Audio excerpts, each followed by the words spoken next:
मैं श्री प्रकाश हाजीपुर से आज आपके सामने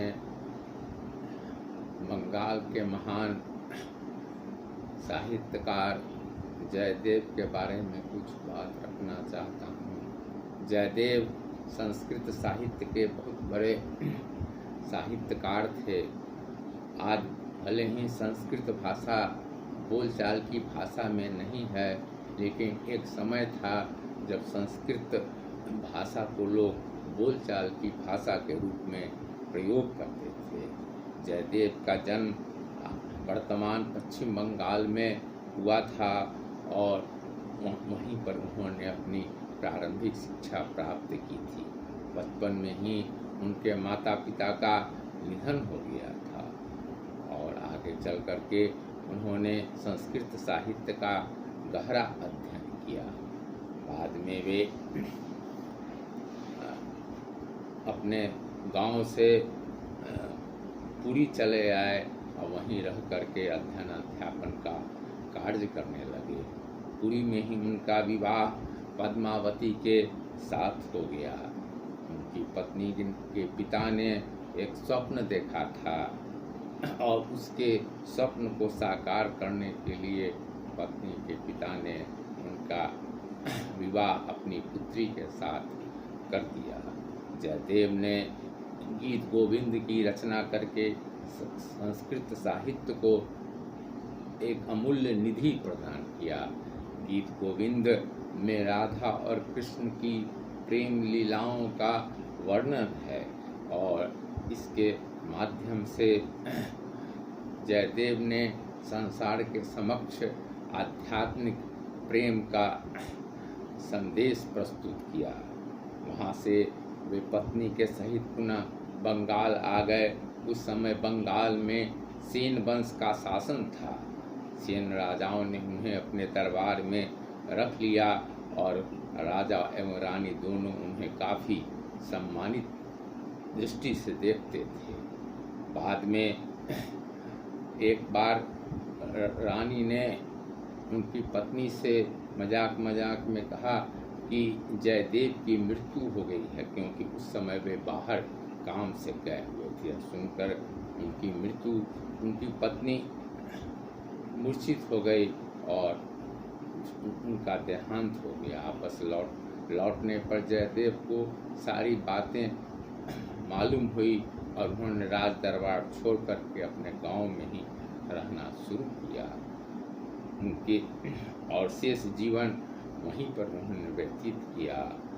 जयदेव की मृत्यु के बाद उनकी ख्याति इतनी फैल गई कि दूर दूर से लोग उनके वर्षगांठ पर आने लगे और प्रतिवर्ष उनके जन्म दिवस पर बड़ा उत्सव मनाया जाता था और बहुत बड़ी संख्या में लोग वहाँ पर इकट्ठे होते थे।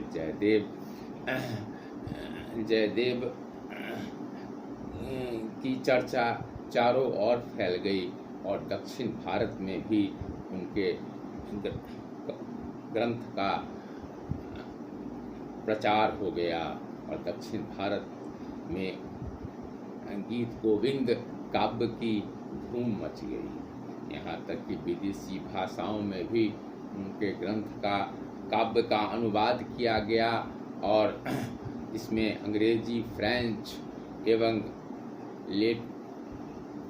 एवं जर्मन भाषा प्रमुख है। गीत गोविंद में के मुख्य पात्र राधा, कृष्ण और एक सखी है। 3 पात्रों के द्वारा गीत गोविंद की रचना की गई है। राधा और कृष्ण की रासलीला का वर्णन इसमें किया गया है। यह रासलीला जमुना के किनारे होता था। उस समय जब रासलीला की जाती थी, उस समय कृष्ण की आयु मात्र 8 वर्ष की थी। कृष्ण की बंसी को सुन करके गोपियाँ सभी काम काज छोड़ करके यमुना के किनारे आ जाती थी, लेकिन कृष्ण का विशेष लगाव राधा के साथ था और वे राधा के साथ रासलीला किया करते थे। बाद में कृष्ण वृंदावन को छोड़ करके मथुरा आ गए और मथुरा में राज्य करने लगे। इसी समय उनके मामा के ससुर ने प्रतिशोध लेने के लिए मथुरा पर बार बार आक्रमण करना शुरू किया। जरासंध के आक्रमण से परेशान होकर के कृष्ण ने मथुरा को त्याग दिया और वे द्वारिका में आके रहने लगे और शेष जीवन उन्होंने द्वारिका में बिता दिया। इस तरह भगवान कृष्ण ने अपने जीवन काल में अनेक उतार चढ़ाव देखे। उन्होंने वृंदावन से लेकर के द्वारिका तक में अपने कार्यों के द्वारा लोगों और जन समुदाय को प्रभावित किया। गीत गोविंद में जयदेव ने जिस आध्यात्मिक प्रेम का वर्णन किया है वह आज भी प्रासंगिक है। वह लौकिक प्रेम नहीं था बल्कि पारलौकिक प्रेम था। उन्होंने लोगों को आत्मिक आधार पर जुड़ने का संदेश दिया और आज भी विश्व के विभिन्न भागों में गीत गोविंद की रचना को चाव से पढ़ा जाता है।